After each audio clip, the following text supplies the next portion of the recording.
Bersyukur kita kepada Allah Subhanahu wa taala, semakin mendekati Ramadan semakin berdebar-debar hati kita. Berdebar-debar nggak PRT?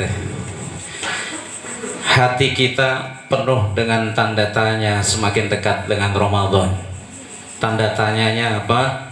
Apakah usia kita sampai enggak nih di bulan Ramadan? Karena sekali lagi tidak ada yang bisa menjamin apakah umur kita sampai atau tidak kepada bulan Ramadan. Maka seperti yang telah saya sampaikan, mari Bapak Ibu, para santri sekalian, jangan ngobrol. Kita sama-sama sering-sering berdoa, mudah-mudahan umur kita disampaikan oleh Allah kepada bulan Ramadan. Salawat dan salam tidak lupa senantiasa kita limpah curahkan kepada junjungan alam Nabi akhir zaman, pemimpin revolusi dunia akhirat, baginda Rasulullah sallallahu alaihi wasallam beserta keluarga, para sahabat dan pengikutnya ila yaumil qiyamah. Bapak para hadirin sekalian, saya pesan pada para santri untuk tenang, jangan ngobrol. Nanti yang terlihat ngobrol saya pindahin di tengah sini, ya. Jadi santapan malam kita. Jelas? Ya. Pak, Bu, alhamdulillah sebentar lagi kita masuk kepada malam nisfu Sya'ban. 1 minggu lagi insya Allah, ya lebih sedikit, kita akan masuk malam nisfu Sya'ban.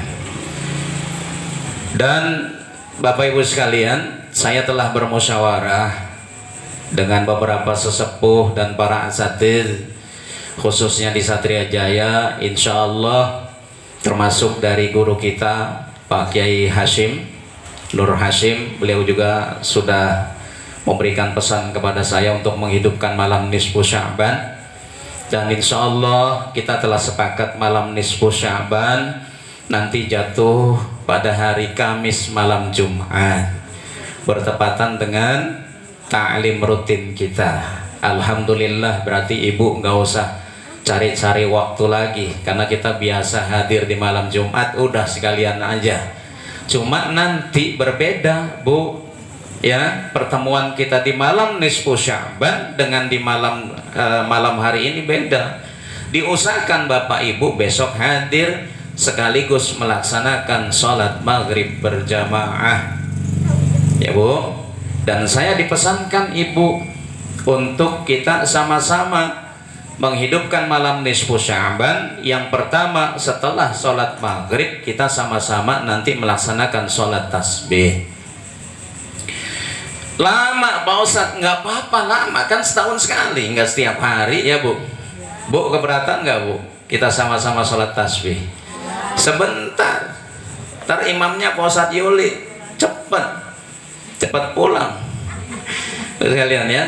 Nanti apabila para santri dan Bapak Ibu sekalian yang belum paham mengenai sholat tasbih, saya share di grup ya, cara atau kaifiat bagaimana caranya melaksanakan sholat tasbih. Nanti saya share di grup. Ibu nggak usah bingung-bingung tanya sama tetangga. Bu, ada tetangga kita Pak RT yang mengatakan sholat tasbih ini ya mereka nggak pakai. Mereka katakan tidak ada dasarnya. Biarin Bu, udah biarin. Yang mereka katakan sholat tasbih itu nggak ada dasarnya, biarin, itu menurut pendapat mereka. Dan kita hakul yakin sepanjang yang telah saya pelajari, sholat tasbih ini ada dalilnya. Saya tidak bisa bongkar dalil ini malam hari ini, karena yang saya bicarakan bukan mengenai sholat tasbih malam hari ini. Nanti insya Allah di pertemuan selanjutnya kita akan bahas ya dalil mengenai sholat tasbih. Sekarang hakul yakin aja Pak, Bu, apa yang diajarkan sama orang-orang tua kita dulu ya, insya Allah ya, insya Allah itu ada dalilnya. Sekarang Bu, sekarang fenomenanya beda. Orang ngaji itu cari keren-kerenan Pak. Yang dulu ngikutin tahlil orang tuanya, yang dulu maulid ngikutin orang tuanya, yang dulu malam nisfu Sya'banan ngikutin orang tuanya, yang dulu ngikutin zikir berjamaah ngikutin orang tuanya, sekarang hilang. Ini tugas berat kita untuk menjaga apa-apa yang menjadi amaliyah orang-orang tua kita dulu. Dan saya dipesankan oleh guru saya, ajak santri dan ibu-ibu, bapak-bapak yang mau, ayo kita lestarikan apa yang telah diwariskan oleh orang-orang tua kita.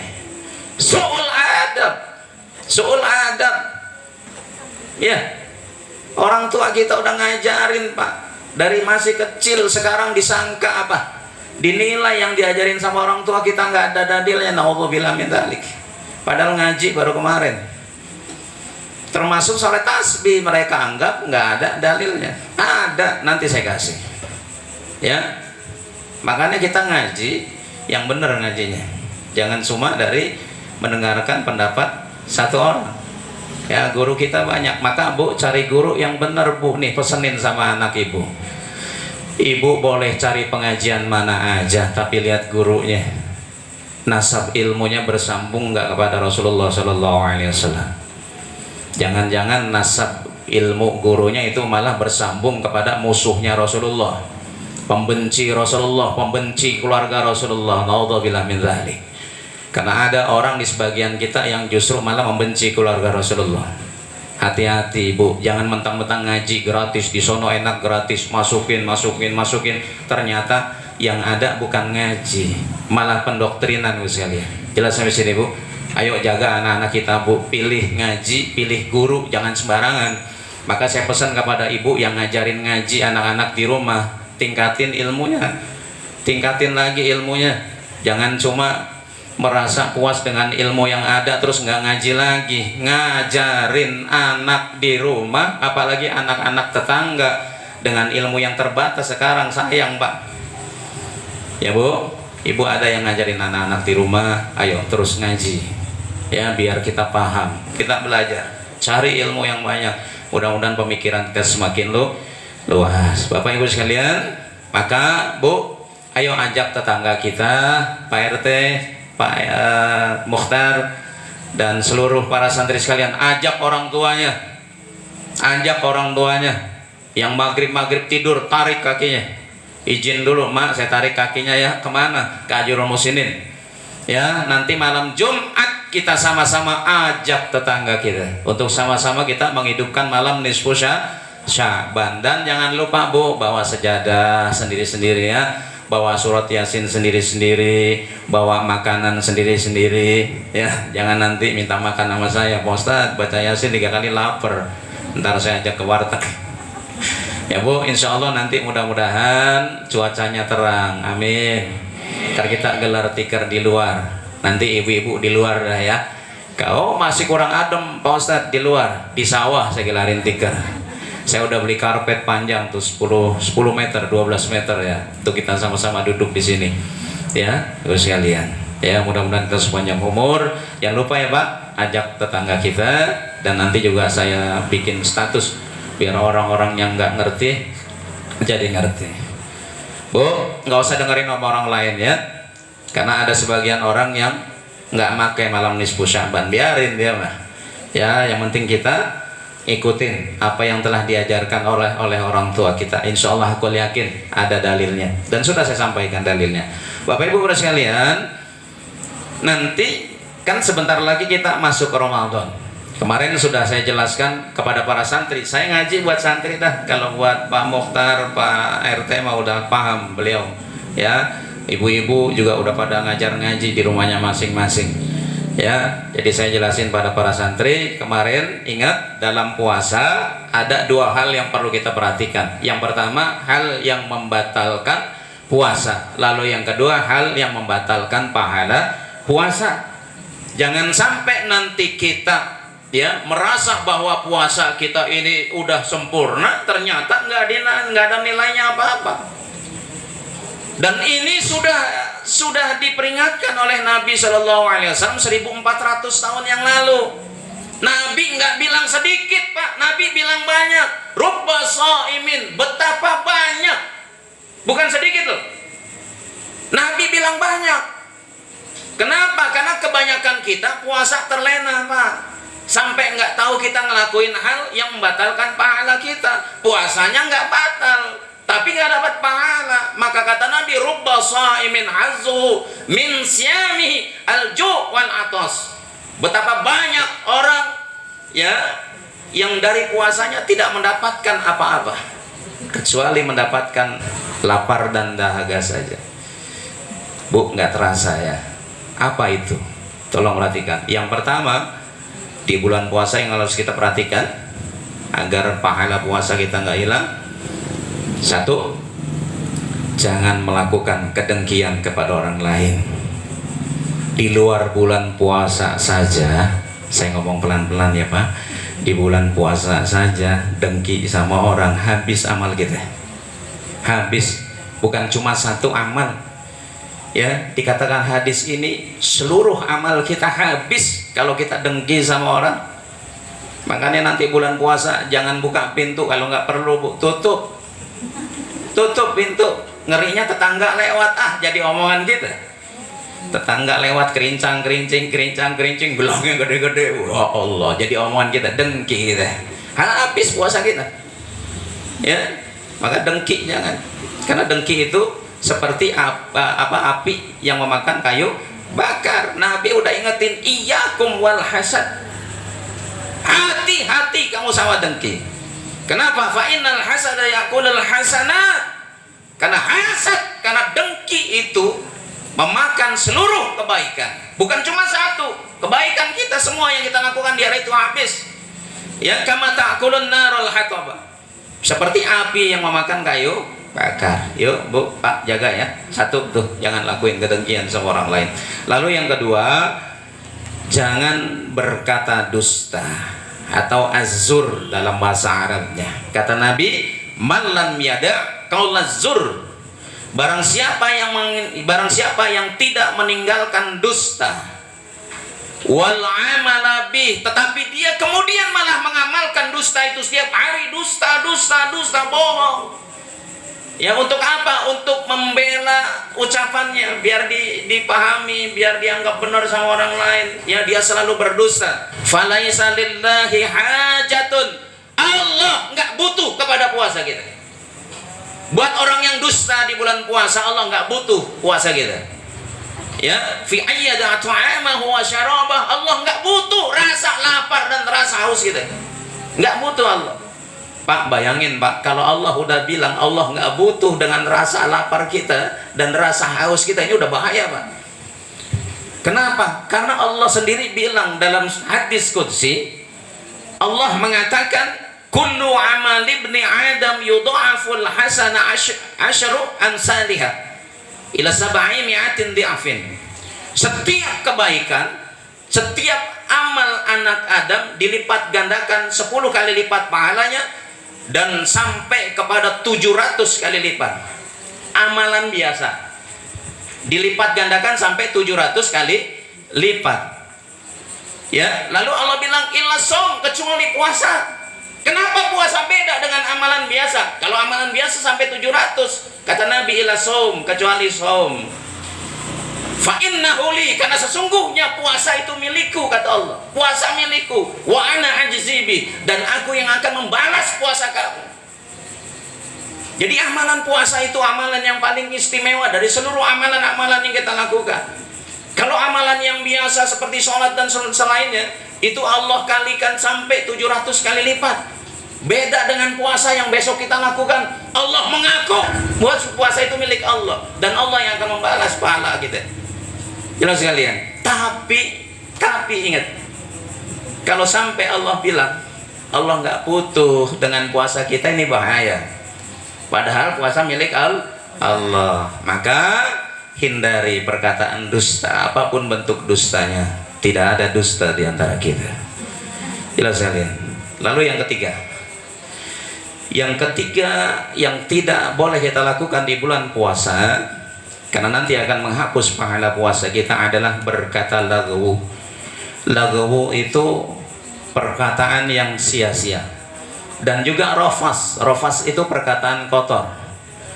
Ya, jadi di bulan puasa nggak boleh nih Pak, kita melakukan perkataan-perkataan yang sia-sia. Ya, man kana yu'minu billahi wal yaumil akhir falyakul khairan aw liyasmut. Siapa yang iman kepada Allah, ya, dan juga yang beriman kepada hari akhir. Falyakul khairan, maka katakanlah yang baik. Auliyasmut, kalau nggak bisa ngomong yang baik, diam. Di bulan puasa tuh begitu. Ya, jangan sampai kita melakukan perkataan, pembicaraan yang nggak ada maksudnya apa-apa. Maka Bu, hati-hati nih. Ini sekarang di RT di wilayah kita udah mulai ngumpul nih, udah mulai bermunculan ya panggung-panggung untuk diskusi. Pos-pos sudah pada mulai dibuat. Saya nggak menyalahkan yang buat, cuma hati-hati tuh pos yang bikin bapak-bapak. Kalau sampai digunakan oleh ibu-ibu untuk ngerumpi, bapak dapat dosanya, karena bapak yang memfasilitasi tempat itu. Ya, saya lihat. Apalagi di bulan puasa Bu, yang punya pos di samping rumahnya tutup triplek, minta sama Pak RT, Pak RT, bulan puasa nggak boleh kita berkata yang sia-sia, nggak boleh kita berkata yang kotor. Pak RT kan kemarin tahu, ya. Lalu kita beli triplek, oke, beli tutup. Jangan sampai tengah hari ibu-ibu pada nongkrong di situ, alasannya nunggu maghrib, padahal maghrib nggak lewat situ. Jelas saya lihat. Ya, Nabi ancam Bu. Ya, apa ancamannya? Laisa siyam minal akli wasyarab. Bukanlah yang dikatakan puasa itu hanya sekedar menahan makan dan haus. Menahan apa? Menahan makan dan minum. Innamas siyam minal lagwi warafas. Sesungguhnya yang namanya puasa itu menahan diri dari perkataan sia-sia dan perkataan kotor. Selanjutnya Ibu tolong perhatikan ini. Fa in sabbaka ahadun au jahula 'alaika. Apabila ada di bulan puasa orang yang mencela dirimu, orang yang menghina, tiba-tiba datang ke rumah kita menghina, Bu. Tiba-tiba datang tuh orang ngajakin berantem. Tuh emang tetangga emang tukang berantem. Ya, kalau tetangganya nggak ada yang diajak berantem, ayam diadu. Ini ada tetangga yang suka ngajakin berantem terus Pak. Tuh kalau ada orang kayak begitu tuh mencela kita, menghina kita, berbuat jahil sama kita, faltakul, kata Nabi, maka katakan kepada dia, innis shaim, innis shaim. Katain gitu ya Bu. Kalau ada yang itu ya, innis shaim, innis shaim. Ngerti nggak? Enggak. Bilang, sesungguhnya aku sedang puasa. Nanti Ibu kalau dapat WA kepada ibu-ibu, pohon waktunya untuk nanti ba'da zuhur kita berkumpul dalam rangka kita membicarakan tentang tetangga kita yang baru. Hadir, jangan lupa. Ini suatu yang hal istimewa, jangan sampai ketinggalan. Jangan lupa waktunya setelah sholat zuhur, bawa makanan masing-masing. Ini pertemuan syar'i loh. Nanti kita buka acara dengan baca Bismillahirrahmanirrahim. Tetap aja dosa. Tutup, jangan terima tuh ya WA kayak gitu, ditutup. Jelas sekalian ya. Jadi ya, jaga ucapan kita. Jangan sampai kita berkata sia-sia atau berkata kotor. Maka dianjurkan di hadis Nabi, orang puasa itu lebih baik apa? Tidur. Ya, naumus shaim ibadatun.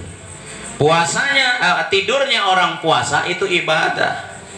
Meskipun hadis ini dhaif, bahkan sampai ada yang mengatakan hadis ini maudhu, palsu. Bahkan Al-Imam Asyuyuti mengkritiki hadis ini dhaif, tapi banyak ulama ya yang mengkritik lagi bahwa hadis ini maudhu. Tetapi sekalipun hadis ini dhaif Bu, daripada kita ngobrol ngancurin puasa kita, lebih baik tidur. Itu yang jadi nilai ibadah di situ. Daripada kita berbuat dosa, tidur jadi dapat pahala. Kenapa? Karena kita menghindari maksiat. Bukan tidurnya tidur orang mati. Dari subuh tidur, bangun maghrib, udah maghrib ya, udah bangun dong. Bukan begitu. Hindari supaya kita nggak melakukan perbuatan yang sia-sia. Dan yang terakhir Bu, yang terakhir, perbuatan yang jangan sampai kita lakukan di bulan puasa, kan nanti akan menghilangkan pahala puasa kita, yaitu ghibah. Udah tahu ya Bu? Ghibah apa? Menceritakan kejelekan orang lain, meskipun orang lain itu sudah jelek gitu ya. Ya, jelek dijelek-jelekin lagi. Ya, Nabi pernah bertanya kepada sahabat, ya, atadruna mal ghibah, wahai sahabat, apakah engkau tahu apakah ghibah itu? Qalu, maka para sahabat menjawab, Allahu wa rasulu a'lam, Allah dan Rasulnya yang mengetahui. Tuh Pak Adab, Pak RT Adab. Jadi kalau kita nggak tahu, ditanya orang jangan sok tahu, bilang wallahu a'lam bishawab. Kalau ditanya oleh orang, ya wallahu a'lam bishawab. Ya, jangan gua tahu. Ya, akhirnya jawabannya salah, menyesatkan. Nah, gitu. Lalu kata Rasulullah, dzikruka akhaka bima yakrahu. Ghibah itu adalah engkau menyebut sesuatu kepada saudaramu dan sesuatu itu tidak disukai oleh saudaramu. Jadi kita menyebut sesuatu, saudara kita itu nggak suka. Nah, kalau kita bicara terus saudara kita nggak suka, itu ghibah. Ini saya lihat di depan ataupun di belakang ghibah. Maka hati-hati, jangan sampai kita ngomongin orang lain, Bu ya. Tutup pintu, nggak perlu. Kalau kita nggak darurat keluar, ya beli sayuran ke Mama Dimas mah udah tutup aja. Kalau perlu bukan cuma tutup, setrum. Biar jangan ada yang buka pintu. Kadang-kadang tetangga kita udah nutup pintu biar nggak ngerumpi. Ya, ada aja datang tetangga. Assalamualaikum, main buka pintu begitu. Ngapain? Puasa, iya, ya udah sambil nunggu maghrib. Ayo kita ngobrol. Nah, akhirnya ceritain orang lain, keburukan orang lain diceritakan. Nah, ini ghibah. Hati-hati ya, bisa nanti menghancurkan pahala puasa kita. Mudah-mudahan kita semua diberikan kekuatan lahir batin oleh Allah Subhanahu wa taala. Ketika nanti kita melaksanakan puasa Ramadan, kita bisa menghindarkan apa-apa yang bisa membatalkan pahala puasa kita. Al-Fatihah.